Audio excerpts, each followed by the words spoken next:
Uma boa noite, eu lhe saúdo com a graça e a paz de nosso Senhor e Salvador Jesus Cristo. É o primeiro culto do ano de 2021, primeiro domingo de um ano que Deus nos dá de presente. Espero que a sua passagem de 2020 até agora tenha sido uma ótima passagem e que mesmo diante das lutas que você e que nós passamos, você não tenha esquecido de agradecer a Deus e entregar esse ano que está nascendo na mão do Senhor. Eu cumprimento você que é membro ou membra dessa igreja e você também que nos visita de uma forma muito gentil por meio do canal do YouTube. Que Deus lhe abençoe no culto que estamos iniciando mais um ano e é um momento também que nós vamos, como família de fé, cada um em sua casa, participar da ceia do Senhor. Não somente relembrar o sacrifício de Cristo, mas também é um momento onde nós vamos espiritualmente nos alimentarmos do corpo e do sangue do Senhor e com certeza vai nos fortalecer para mais uma semana, mais um mês e mais um ano. Eu lhe convido agora a iniciar esse culto com uma oração onde nós vamos louvar e exaltar ao nosso Deus. Oremos. Ó Deus Todo-Poderoso, ó Senhor Deus Criador dos céus e da terra, Senhor Deus Pai, Filho e Espírito Santo. Ó Deus, mais um ano chegou ao seu final. Ó Senhor, e mais um ano se inicia para nós. Queremos te agradecer e queremos te louvar. Ó Deus, queremos te exaltar, Senhor, por tudo aquilo que tu nos fizeste no ano que se findou. É claro que foi um ano de luta, é claro que foi um ano de tristeza. Ó Deus, foi um ano muito diferente dos anos anteriores. Mas mesmo, Senhor, no meio de uma pandemia, mas mesmo no meio de muita luta, de muito transtorno, nós, ó Deus amado, nós sentimos a sua mão, nós sentimos a sua providência nos guiando e impedindo que a coisa, ó Deus, ela fosse pior do que realmente foi. E por isso queremos te exaltar e anunciar a sua grandeza, a sua soberania, o seu poder, mas grandeza e soberania que não são iguais às grandezas e soberanias do mundo, mas que são exercidas em amor, em aconchego, em candura. Louvado e exaltado seja o seu nome, Deus Pai, Filho e Espírito Santo. Ó Deus, nós também queremos te agradecer, Senhor amado, por tudo aquilo que tu nos deste. Ó Deus, queremos te agradecer pelo pão de cada dia, ó Senhor, a vestimenta, a nossa casa, a nossa família, aquilo tudo que nós prezamos e amamos que foi guardado por Ti. E queremos te agradecer, ó Deus, pelo principal presente, a salvação. É o privilégio de ser chamado de sua filha ou do seu filho. É o privilégio de ser membro da sua igreja. É o privilégio de poder se assentar diante da mesa do Senhor e beber do sangue e comer do corpo. Em Teu nome, Jesus, que nós oramos e agradecemos. Amém.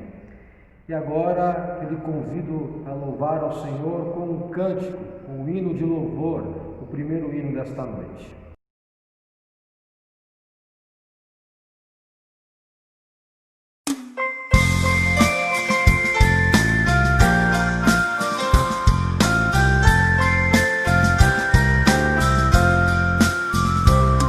Achei um bom amigo, Jesus o Salvador, o escolhido dos milhares para mim. Dos vales é o lírio, é o forte mediador, que me purifica e guarda para si. Consolador amado, meu protetor do mal, solicitude minha toma-se. Dos vales é o lírio, a estrela da manhã, o escolhido dos milhares para mim. Consolador amado, meu protetor do mal, solicitude minha toma-se. Dos vales é o lírio, a estrela da manhã, o escolhido dos milhares para mim. Levou-me as dores todas, as mágoas lhe entreguei. Minha fortaleza é na tentação. Deixei por ele tudo, os ídolos queimei. Ele me conserva santo coração. Que o mundo me abandone, persiga o tentador, Jesus me guarda até da vida ao fim. Dos vales é o lírio, a estrela da manhã, o escolhido dos milhares para mim. Consolador amado, meu protetor do mal, solicitude minha toma-se.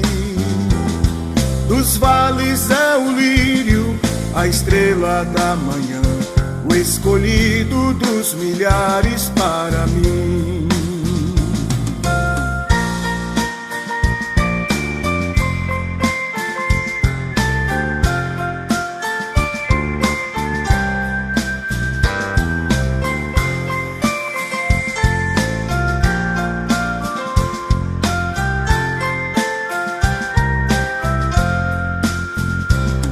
Não desampara nunca, nem me abandonará, se fiel e obediente eu viver. Um muro é de fogo que me protegerá, até que venha a mim o tempo de morrer. Ao céu então voando, em glória eu verei, onde a dor e a morte nunca, nunca vem. Dos vales é o lírio, a estrela da manhã, o escolhido dos milhares para mim.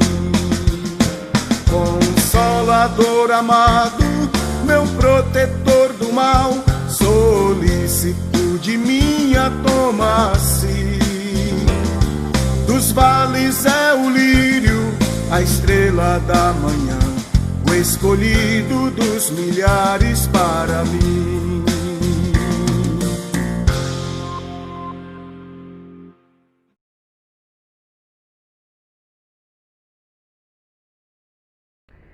E após louvar ao Senhor, no início com a nossa oração de adoração e logo depois com o cântico, nós chegamos ao instante e nós confessamos os nossos pecados diante do Senhor. Não há nenhum ser humano que não seja pecador. E isso, como nós sempre comentamos, não está vinculado somente a atitudes, mas é algo que está no fundo do nosso ser. Nós não somente cometemos pecados, mas nós somos pecadoras e pecadores. Esse é o momento no qual você vai assumir a sua raiz pecaminosa e vai confessar a Deus aquilo que você é e aquilo que você faz de errado ao Senhor. Eu peço que você reserve alguns minutinhos na sua casa, ou de forma isolada, ou de forma comunitária, e confesse ao Deus Todo-Poderoso a sua raiz pecaminosa, mas também os atos que você faz, que são decorrentes dessa raiz e que ofendem a Deus, que prejudicam o próximo e que destroem ou ajudam em alguma forma de opressão sobre o resto da criação. Oremos ao Senhor.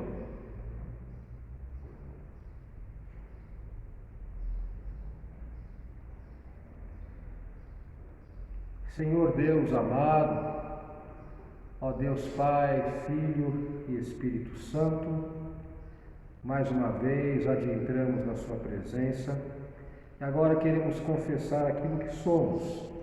Ó Senhor, nós somos pecadoras e pecadores. Nós falhamos de forma contínua diante de Ti. Nós não seguimos a Sua vontade, não seguimos o Seu desígnio. Ó Deus, em muitos momentos nos rebelamos contra Ti, porque afinal essa é, Senhor, a nossa essência. Ó Deus, rogamos que Tu venhas a nos perdoar.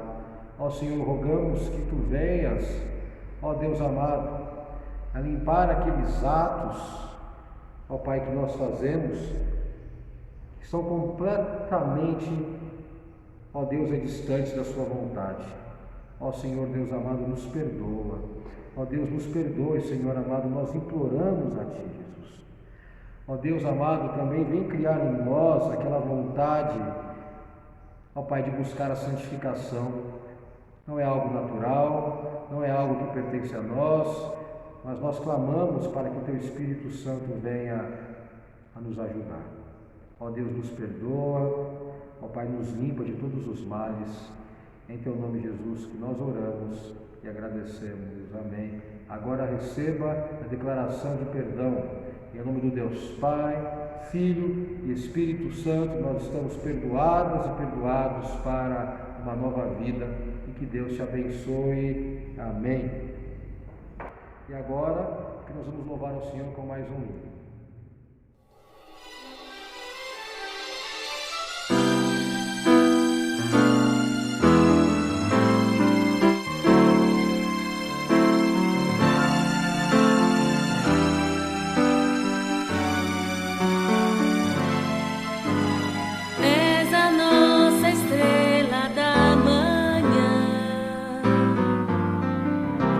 Cordeiro Santo que nos trouxe a paz.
Boa noite, irmãos.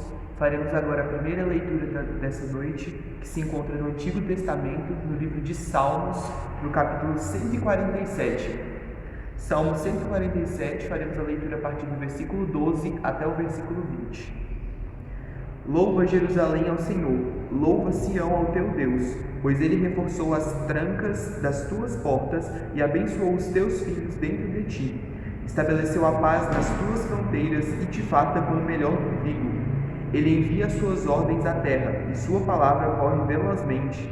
Dá a neve como lã, a espalha e a geada como cinza. Ele arroja o seu gelo em migalhas. Quem resiste ao seu frio? Manda a sua palavra e o derrete. Faz soprar o vento e as águas correm.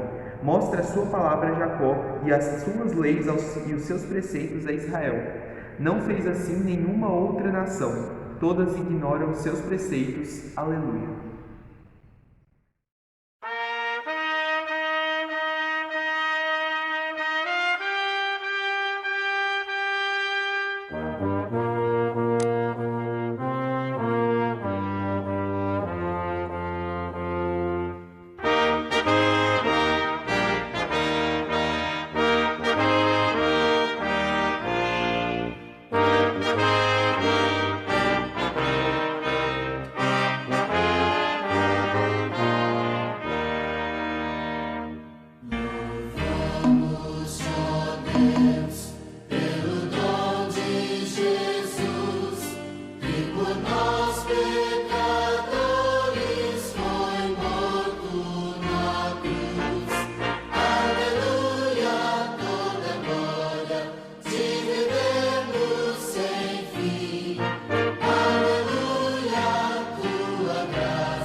Faremos agora a leitura que se encontra no Novo Testamento, no livro de João, no capítulo 1. Livro de João, capítulo 1, versículo 1 ao versículo 18. Acompanhe a leitura. A encarnação do Verbo. No princípio era o Verbo, e o Verbo estava com Deus, e o Verbo era Deus. Ele estava no princípio com Deus. Todas as coisas foram feitas por intermédio dele, e sem ele, nada do que foi feito se fez. A vida estava nele e a vida era a luz dos homens. A luz resplandece nas trevas e as trevas não prevalecem contra ela. Houve um homem enviado por Deus cujo nome era João. Este veio como testemunha para que testificasse a respeito da luz, a fim de todos virem a crer por intermédio dele. Ele não era a luz, mas veio para que testificasse da luz, a saber, a verdadeira luz que, vinda do mundo, ilumina todo homem. O Verbo estava no mundo, o mundo foi feito por intermédio dele, mas o mundo não o conheceu. Veio para o que era seu, e os seus não o receberam. Mas a todos quantos o receberam, deu-lhes o poder de serem feitos filhos de Deus, a saber, aos que creem no seu nome, os quais não nasceram do sangue, nem da vontade da carne, nem da vontade do homem, mas de Deus. E o Verbo se fez carne e habitou entre nós, cheio de graça e de verdade, e vimos a sua glória, glória como a do unigênito Pai. João testemunha a respeito dele e exclama: Este é o homem de quem eu disse: o que vem depois de mim tem, contudo, a primazia, porquanto já existia antes de mim. porque todos nós, recebidos da sua plenitude, graça sobre graça, porque a lei foi dada por intermédio de Moisés, a graça e a verdade vieram por meio de Jesus Cristo. Ninguém jamais viu a Deus, o Deus unigênito, que está no seio do Pai, é quem o revelou. Amém. Pronto. E agora leremos mais uma vez a palavra de Deus, o texto que vai servir de base para nossa meditação no primeiro domingo do ano de 2021. Mas primeiro nós vamos orar, a fim de que Deus venha a iluminar por meio do Espírito Santo a leitura. Vamos clamar para que a leitura ela fale por si, mas também nós vamos clamar para que Deus venha iluminar a mensagem que será pregada nesta noite. Oremos ao Senhor. Ó Deus Todo-Poderoso, ó Senhor Deus Criador do céu e da terra, Senhor, é um grande prazer abrir o livro sagrado e meditar nele, mas nós sabemos que sem a inspiração do Teu Espírito Santo será uma leitura qualquer. Mas nós clamamos que a terceira pessoa da Trindade venha, ó Senhor, iluminar não somente as nossas mentes, mas iluminar os nossos corações para que possamos compreender o sentido, ó Pai, da Sua palavra escrita. Ó Senhor, rogamos também que o Teu Espírito Santo venha inspirar a mim como, ó Senhor, aquele que de uma forma falha, limitada, vai se esforçar para transmitir, ó Senhor, a Sua palavra, que é um ato de muita responsabilidade.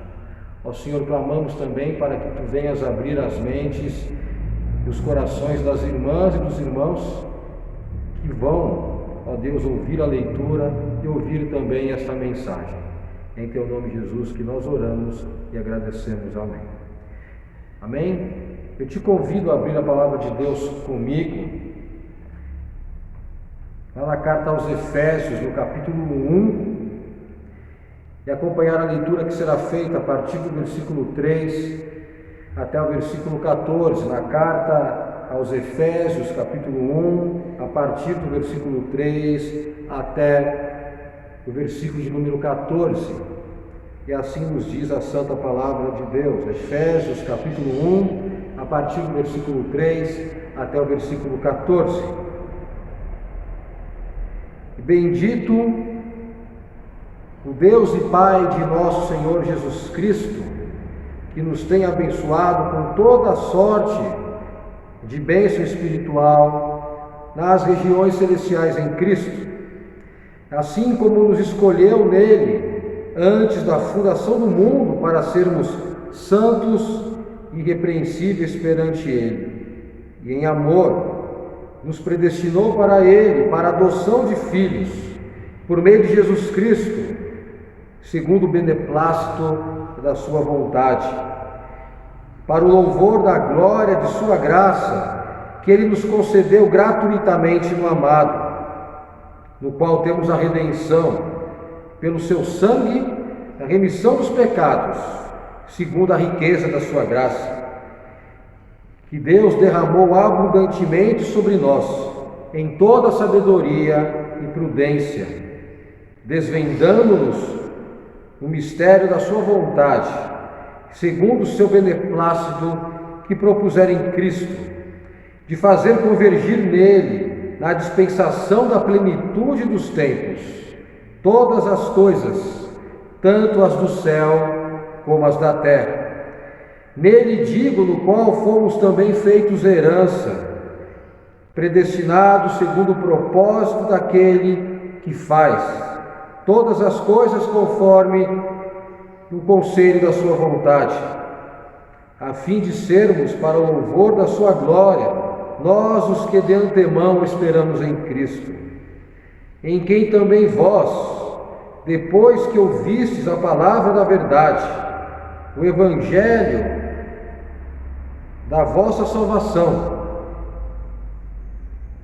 tendo nele também crido, fostes selados com o Espírito Santo da promessa, o qual é o penhor da nossa herança, até ao resgate da sua propriedade em favor da sua glória, palavra de salvação, palavra de Deus para as nossas vidas. Amém? A doutrina da eleição, ou também conhecida como doutrina a respeito da predestinação. Não resta dúvida que esse assunto ele está contido na Escritura como um todo. Nós já nos deparamos com essa doutrina lá em Gênesis e ela vai caminhando até o livro do Apocalipse. É claro que existem tradições irmãs, existem tradições cristãs que não acreditam na predestinação da maneira que nós cristãos reformados acreditamos. Mas aqui eu quero abrir somente um apêndice. Inclusive a teologia reformada e a nossa tradição não é unânime, não é homogênea a respeito da doutrina da predestinação. É claro que essa doutrina para nós é muito importante porque ela se encontra vinculada a respeito da questão da soberania de Deus. Mas existem no seio da própria família reformada várias linhas teológicas que interpretam a predestinação de uma forma diferente. Não é somente daquela forma que os grupos mais fundamentalistas eles gostam de explicá-la. Mas feito esse apêndice, não resta dúvida de que essa doutrina, que ela é fundamental, e aqueles grupos que não acreditam nela, falam sobre ela, não aceitando, sempre tecendo várias críticas, mas eles, em algum momento, vão falar a respeito da predestinação, vão falar a respeito da eleição. Mas a nossa intenção aqui nessa noite não é entrar em detalhes a respeito de como a eleição ou de como a predestinação atua na vida humana, de como é esse processo de Deus escolher ou de Deus eleger uma pessoa ou um determinado grupo. Nós não vamos entrar nessas nuances.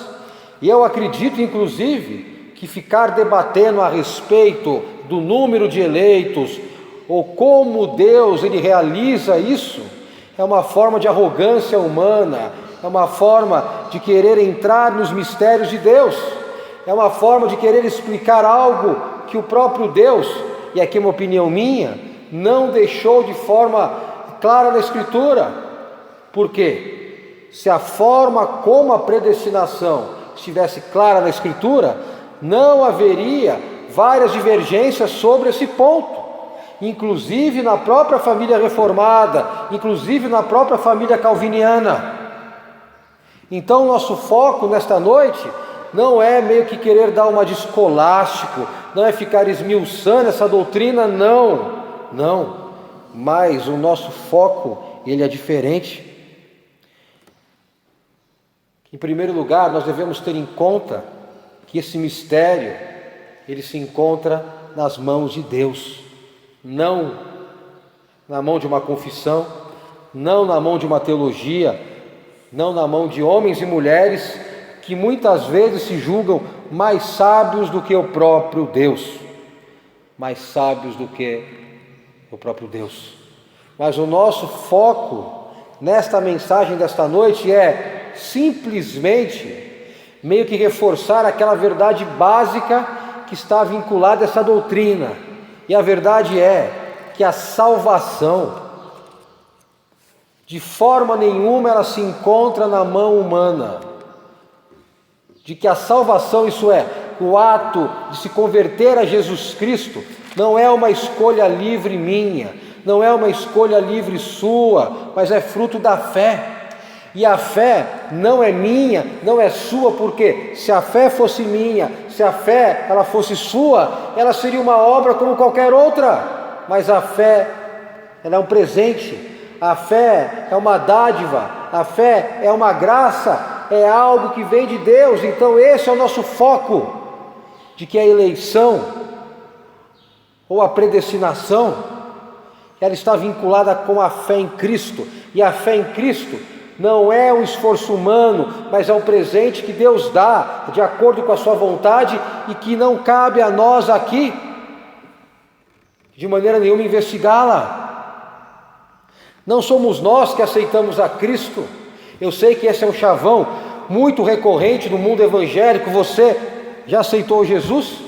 E aqui também, longe de querer polemizar com quem fala desse jeito, mas não é o ser humano.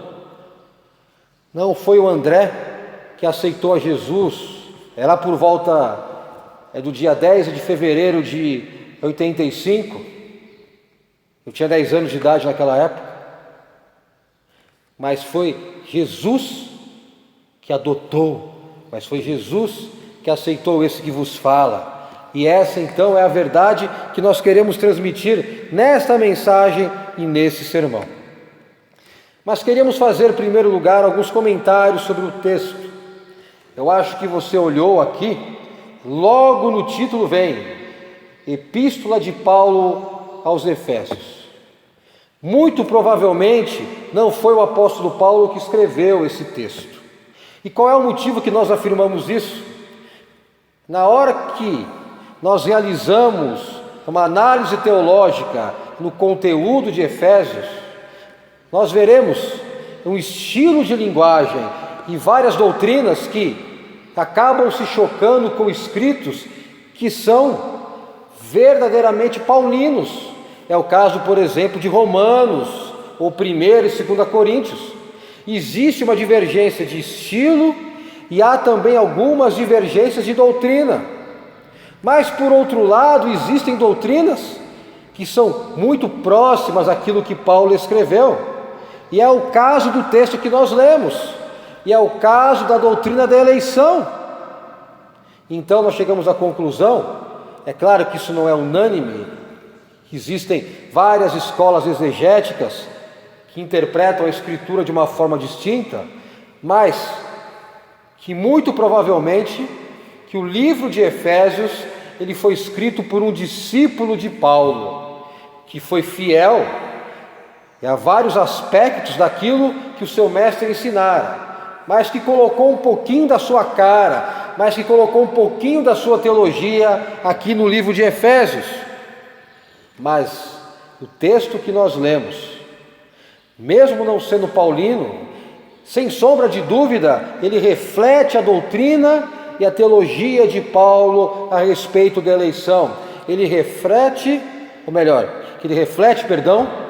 e a doutrina de Paulo a respeito da eleição, que é algo que nós já comentamos, é de suma importância para a fé cristã.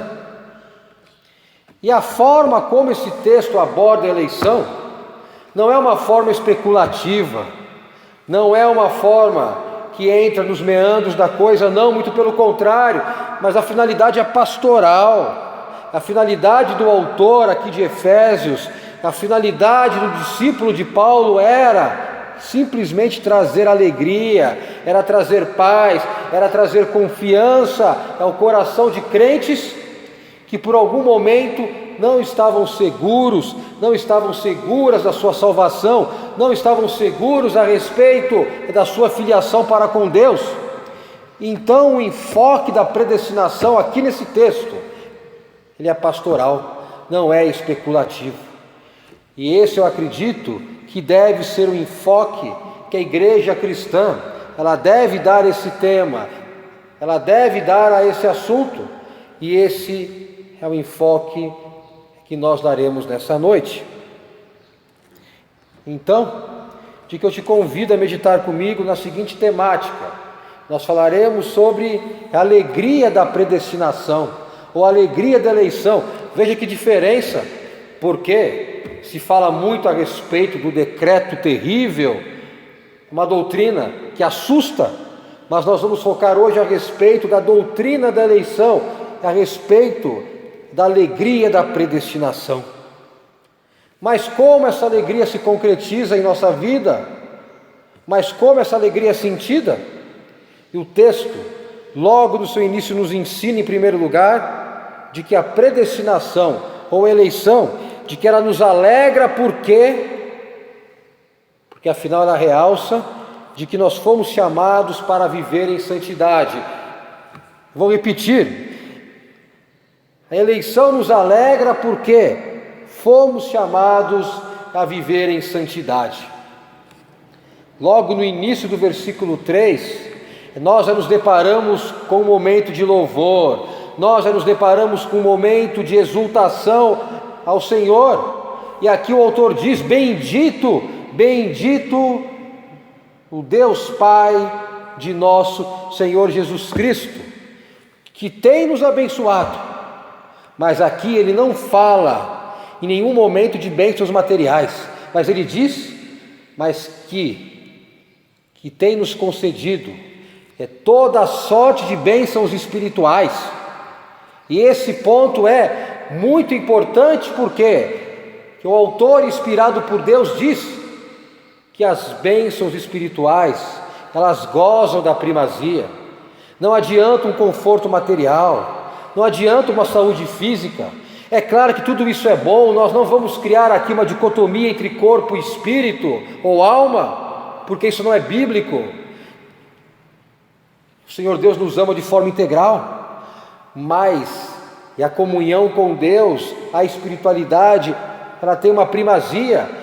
E logo no início o autor de Efésios, ele é muito taxativo, ele é muito claro, ele é muito incisivo ao dizer: nós te agradecemos, Senhor, nós te louvamos, Senhor. Por quê? Porque o Senhor nos enche de bênçãos espirituais, porque o Senhor nos dá muita felicidade espiritualmente falando, a despeito dos problemas, a despeito das lutas. Bendito e louvado seja o seu nome.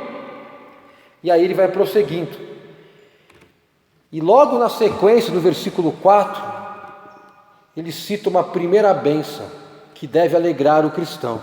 Mas veja, essa primeira bênção não é a primeira bênção que ocorre na vida do crente, não. Nós vamos falar sobre ela depois no segundo ponto. Mas aqui o autor a cita em primeiro lugar porque ela é fundamental para a vida cristã, porque ela é simplesmente essencial para que a mulher e o homem que creem no Senhor vivam de forma alegre, vivam de forma completa, vivam de forma espontânea. E aqui ele diz no versículo 4: assim como nos escolheu Ele antes da fundação do mundo para sermos santos e irrepreensíveis perante Ele em amor. Santos, irrepreensíveis em amor. A alegria da santidade, a alegria de ser santo diante de Deus. Isso era muito importante por quê? Porque a natureza do ser humano, naturalmente, ela é pecaminosa, e o pecado jamais é algo meramente individual, mas o pecado, ele sai da individualidade, ele sai da pessoa, e ele infelizmente toma conta de uma sociedade. E esse era o caso lá de Éfeso, uma grande cidade helênica, uma grande cidade de cultura grega, e que era pautada por inúmeros pecados. Em primeiro lugar, a idolatria, a adoração de deuses falsos, a adoração de deuses que não passavam de mera criação humana. Em segundo lugar, a imoralidade sexual, muita prostituição, muita lascívia, muita orgia, era algo que estava meio que entranhado naquela sociedade. E em terceiro lugar, a injustiça social. Aquela cidade, ela era escravagista, aquela cidade que ela era pautada, infelizmente, por uma grande concentração de renda. É curioso, e aqui é uma grande prova de como o pecado não está vinculado a uma pessoa, nem a um grupo, mas é algo universal. E se nós olharmos para a nossa sociedade, nós veremos esses três pecados muito presentes no Brasil e no mundo. Idolatria não é somente adorar uma imagem, mas é colocar qualquer coisa no lugar de Deus. E me permita dar um exemplo. Nós vivemos no Brasil um momento de idolatria política, inclusive por parte da igreja. a imoralidade, sim, a devassidão na vida sexual, que não campeia somente entre os incrédulos, não.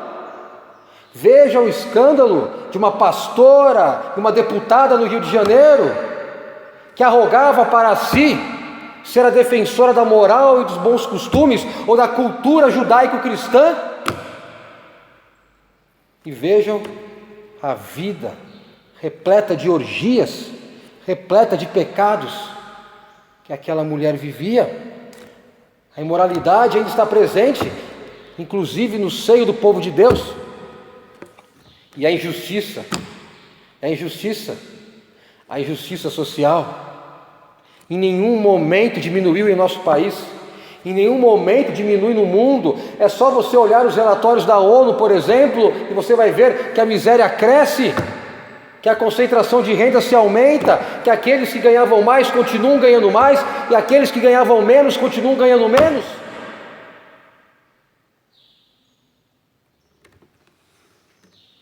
Era essa a situação de Éfeso, é essa a situação de nosso mundo. E por isso então o autor diz que o cristão, que o discípulo, que a discípula do Senhor, eles deveriam ser santos e santas, isso é viver de uma forma oposta àquela sociedade pagã, aquela sociedade idólatra, aquela sociedade imoral, aquela sociedade injusta. Veja, esta é a ideia básica de santidade: viver de forma diferente, viver na contramão de um mundo que muitas vezes se diz religioso, que muitas vezes se diz amar a Deus, mas não passa de uma grande coleção, mas não passa de uma grande somatória de sepulcros caiados. Viver de forma diferente, sim, viver na contramão. Alegria de ser santo, alegria de mostrar uma cara diferente, alegria de cultivar valores que não são os valores aplaudidos por esse mundo. E isso, ser santo, não deve ser um peso, não deve ser uma obrigação imposta de cima para baixo, não deve ser uma norma eclesiástica, porque se assim o for, não é alegre, não é exultante, não é feliz, mas é um peso. E aqui o autor diz que os cristãos deveriam ser santos, irrepreensíveis, em amor, não de forma obrigatória, mas em amor a Deus, em respeito a esse Deus, e isso guiado pelo Espírito Santo, isso guiada pelo Espírito de Deus. A eleição então, ela nos alegra porque que ela comprova e ela sela de que nós fomos chamados para viver em santidade, de que nós somos chamados para viver em santidade diante de Deus e diante do mundo. Já no meio aqui desse ponto nós já falamos, mas eu queria somente agora me ater um pouquinho mais nesse ponto. Veja que santidade não é sinônimo de moralismo. Não é sinônimo de moralismo porque, em primeiro lugar, o moralismo, na maioria das vezes, em 99% das vezes, ele é falso. Ele é falso. Se você pesquisar a vida de um moralista religioso, se você tivesse uma espécie de uma câmera na casa dele, de uma câmera, quero dizer, você iria ver e ouvir os piores absurdos, que iriam se chocar de forma muito clara com aquilo que ele diz na igreja ou aquilo que ele aparenta. Então, tire da cabeça que santidade é moralismo, não é? Tire da sua cabeça também que santidade é um conjunto de normas que uma denominação ou que uma certa tradição acabou concluindo e empurrando goela abaixo dos seus membros. Não, mas a santidade é ser guiado pelo Espírito Santo e seguir o exemplo de Jesus. Eu gosto muito de um título de um livro que já é bem antigo, é considerado um clássico do chamado Evangelho Social. Ele é assim: em seus passos e o que faria Jesus. É isso que é santidade, é viver de acordo com aquilo que Jesus ele viveu. É na hora de você agir e pensar: não, mas espera aí, será que Jesus faria isso? Será que no meu lugar Jesus faria isso? Se a sua consciência, é claro que guiada pelo Espírito Santo, disser não, aí você não faça, porque isso é viver em santidade. Isso deve ser algo alegre, deve ser algo muito exultante. Mas vamos caminhando agora ao segundo ponto. E ele nos ensina de que a eleição ou a predestinação nos alegra, porque ela atesta que nós somos filhos de Deus. Ela atesta que nós somos filhos de Deus. E essa verdade ela se encontra aqui no versículo 5 e ela vai até o versículo de número 8. E aqui ela diz que o principal motivo da alegria de ser eleito é ser filho de Deus. Esse então é o primeiro ponto, não é a santidade. Mas eu repito, de que o autor fala primeiro da santidade porque ele fala para crentes. E aqui meio que reafirmando a importância dela. Mas o primeiro ponto da eleição que deve trazer alegria ao cristão é que ele e ela foram adotados por Deus como filhos. Veja que naturalmente nós não somos filhos de Deus. Não somos porque nós pecamos e o pecado habita em nós. E a vida natural do ser humano, infelizmente, é uma vida longe de Deus. Mesmo que ele procure a Deus, ele procura sempre de uma forma errada. E aí nós temos várias religiões, várias cosmovisões, várias filosofias que de uma forma direta, ou até mesmo de uma forma indireta, ou até mesmo de uma forma subliminar, meio que tentam ligar o ser humano à divindade. Mas não conseguem porque Deus é inatingível desse ponto. Somente por meio da sua revelação nós podemos conhecer a Deus. E aqui não é conhecimento teórico, mas é conhecimento vivido, mas é conhecimento existencial, mas é aquele conhecimento que mexe com a nossa vida. E a eleição então nos alegra porque nós não somos mais bastardos, nem bastardas, nós não somos mais meras criaturas, mas nós somos filhos e filhas de Deus. Agora nós temos um Pai que nos ama, agora nós temos um Pai que nos acalanta, agora nós temos um Pai que jamais nos abandona. Agora nós temos um Pai perfeito, e isso é motivo de alegria, isso é motivo de júbilo, isso é motivo de muita exultação. A alegria de ser filho e filha de Deus, a alegria de ter um Pai amoroso que jamais nos deixa. E essa paternidade, na hora que ela é assumida, ou melhor, na hora que ela é assumida pelo cristão, de que ela santifica o crente, como nós já falamos, mas ela também dá prudência, ela dá sabedoria, ela muda a vida da pessoa. Ela muda. Saber que é filho de Deus faz com que a pessoa ela viva de forma diferente. E essa alegria ela é ressaltada a partir do versículo 11 e até o versículo 14, que nos ensina que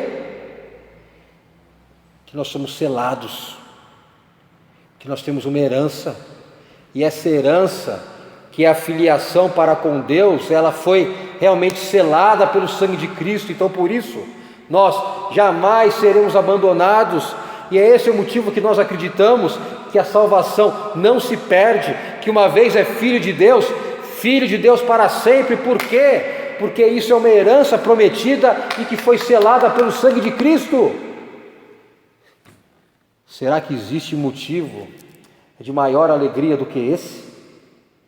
Será que existe motivo de maior júbilo do que saber que você é filha de Deus e a sua filiação é herança selada e é garantida, não por você, porque você é falha, não por mim, porque eu sou falho, mas é garantida pelo sangue de Cristo, motivo de alegria, de júbilo e de muita exultação. A eleição nos alegra porque atesta que somos filhos de Deus, e essa é uma alegria que tem sido deixada de lado. É só você ligar a televisão e ouvir vários testemunhos em várias igrejas, e as pessoas se alegram por quê?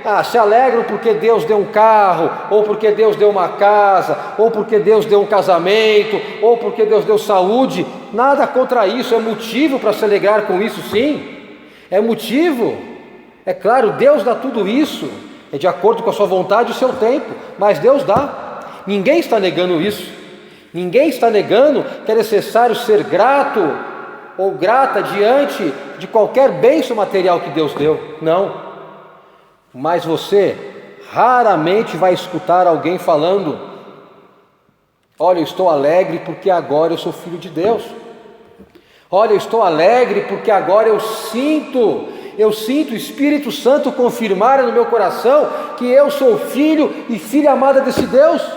Muito raramente você vai ver isso, eu confesso que nunca vi, mas isso vale também para a nossa vida. Em vários momentos, lá quando nós oramos no nosso quarto, nós agradecemos a Deus pelo pão de cada dia, muito bom, deve ser feito. Nós agradecemos a Deus pelo nosso emprego, joia, deve ser feito isso. Nós louvamos a Deus pela nossa família, amém, mas nós já nos esquecemos de agradecer a Deus pela salvação, nós já nos esquecemos de agradecer a Deus pelo maior presente, que é essa filiação.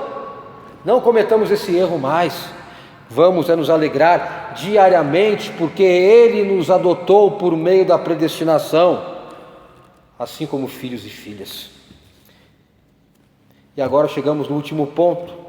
O último ponto nos ensina de que a eleição ou a predestinação nos alegra porque ela revela a restauração de toda a criação. Ela revela a restauração de toda a criação. Eu vou ler aqui o versículo 9 e 10, onde o autor diz: desvendando-nos o mistério da sua vontade, segundo o seu beneplácito que propuser em Cristo.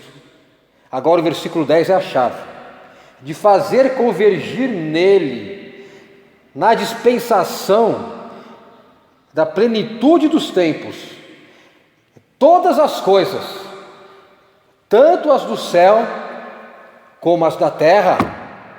Veja então que aqui o autor ensina que na plenitude dos tempos, isso é, naquele último momento, naquele último dia, quando Jesus voltar, e aqui eu volto a frisar aqui nesse ponto, nós não encontramos nada de arrebatamento, nada de vida em céu, mas nós encontramos uma criação completamente restaurada.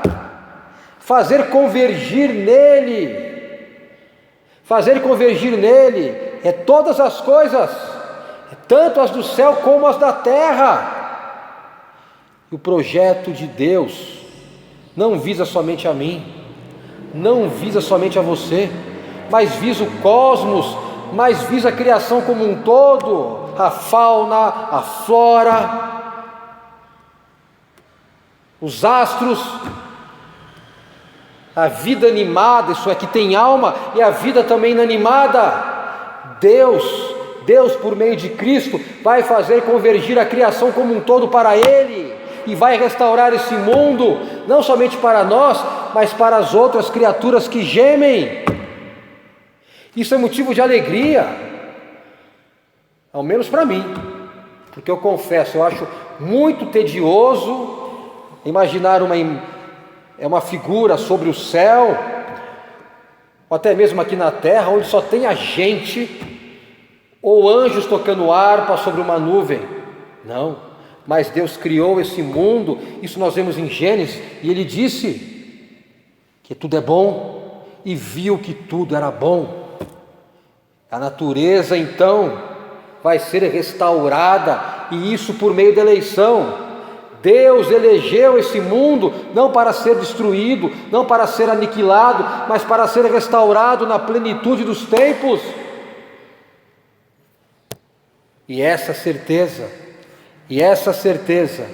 ela deve mudar a nossa forma de enxergar a criação.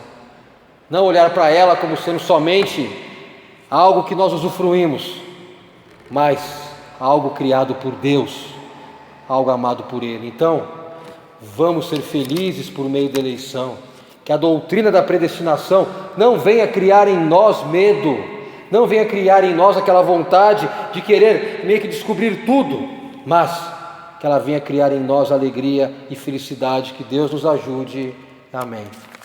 Em resposta à mensagem, em preparação à ceia do Senhor, eu te convido a afirmar a sua fé. E a gente vai utilizar a afirmação de fé que foi composta pela Igreja Reformada Francesa de Zurique, na Suíça. E ela nos convida a afirmar da seguinte forma: nós cremos que Jesus Cristo era verdadeiramente humano, morreu numa cruz, ressuscitou, Ele vem, junto confessamos, Ele vive para cada homem e cada mulher. Ele nos chama para servir ao nosso próximo. Graças a Ele, a nossa vida tem sentido. Sim, Jesus Cristo é o Senhor. Amém? Estamos diante da mesa do Senhor. Aqui nós temos o pão, que representa o corpo de Cristo, que se encontra no céu, mas que de forma espiritual nós iremos até esse céu. Vamos comer realmente do corpo de Cristo. Esse corpo vai nos alimentar. E aqui nós temos também o fruto da videira, que representa o sangue de nosso Senhor Jesus Cristo, e que espiritualmente também será sorvido por nós. É aquilo que nós sempre comentamos. Nós cristãos reformados, nós presbiterianos independentes, nós não temos a ceia somente como um ato memorial. É claro que a ceia ela é um ato de memória, mas também é um momento onde nós comemos do corpo e bebemos do sangue. Mais uma vez repetimos, não há nenhuma mudança nos elementos, mas espiritualmente nós somos elevados ao céu, e nós comemos do corpo de Cristo, e nós bebemos do seu sangue. Então é um sacramento, não é meramente um memorial, mas é um momento onde nós somos alimentados com o corpo e o sangue de Cristo. E agora eu te convido então a me acompanhar na oração de consagração dos elementos. Oremos. Senhor nosso Deus e nosso amado Pai Celestial, ó Deus, mais uma vez nós nos colocamos diante da Tua presença e rogamos o Seu perdão, ó Pai, para que sejamos dignos de comer do corpo e beber do sangue do Senhor. Ó Senhor, aqui se encontra o pão, que no dia a dia nos alimenta, que tira a nossa fome, mas que a partir desse momento é consagrado, e representa o corpo de nosso Senhor Jesus Cristo, que foi moído na cruz do Calvário. E rogamos, ó Pai, que por meio do Teu Espírito Santo, cada fiel venha a ser levado ao céu espiritualmente falando, e se alimente desse corpo, e venha a ter a sua fé realmente fortalecida. Em nome do Pai, do Filho, do Espírito Santo, nós agora consagramos esse pão. E o mesmo, Senhor, nós fazemos com o fruto da videira, com vinho ou suco de uva, que agora representa o sangue de Cristo. O sangue que foi vertido na cruz do Calvário para salvar a mim, ó Deus, para salvar os irmãos e as irmãs, e redimir a criação como um todo, como nós falamos nessa noite. Ó Senhor, nós consagramos esse suco, a fim de que ele represente o sangue de Jesus Cristo.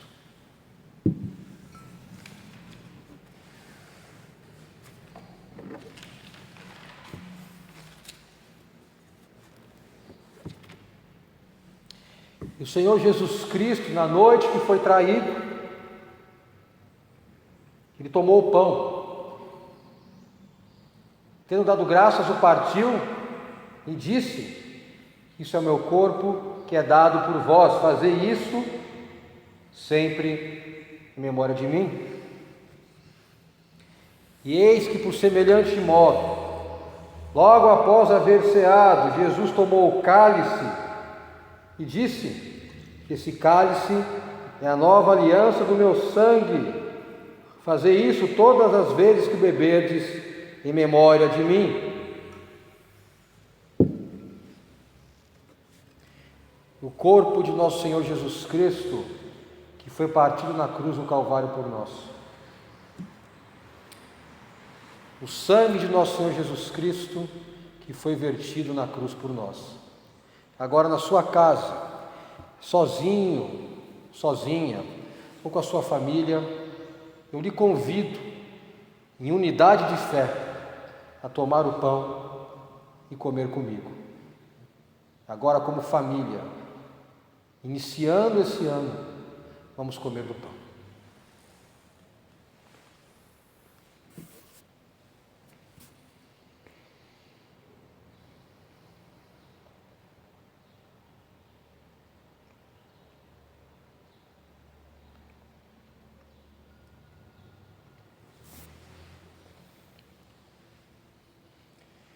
E agora façamos o mesmo com o vinho ou suco de uva.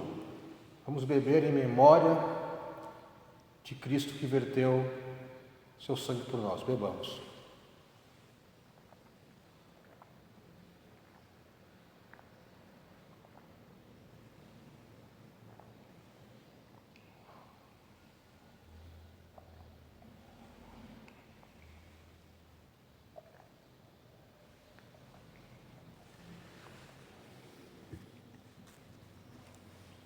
Eu te convido a orar a oração que o Senhor nos ensinou.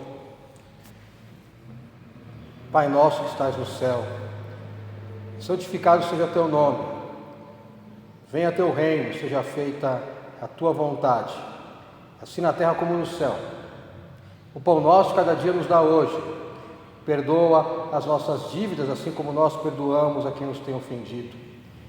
Não nos deixes cair em tentação, mas livra-nos do mal, pois teu é o reino, o poder e a glória para sempre. Amém.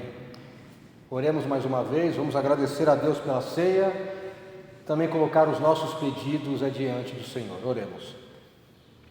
Ó Senhor Deus Todo-Poderoso, nós queremos te agradecer por esse momento de ceia.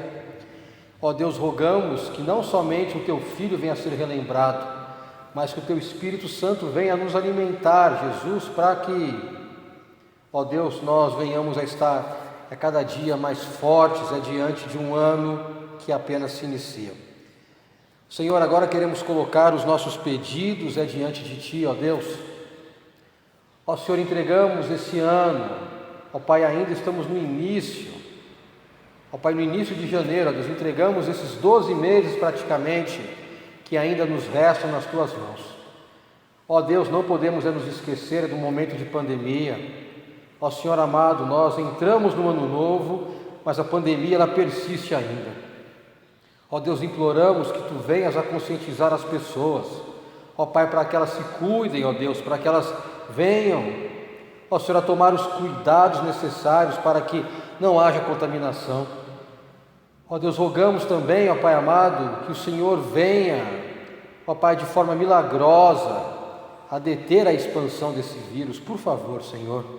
Ó Deus, rogamos, ó Pai amado, que essas vacinas que já estão agora, ó Pai, sendo aplicadas em vários países do mundo, venham chegar, ó Pai amado, em nosso país o mais breve possível, a fim de que nós possamos voltar a uma certa normalidade, Jesus.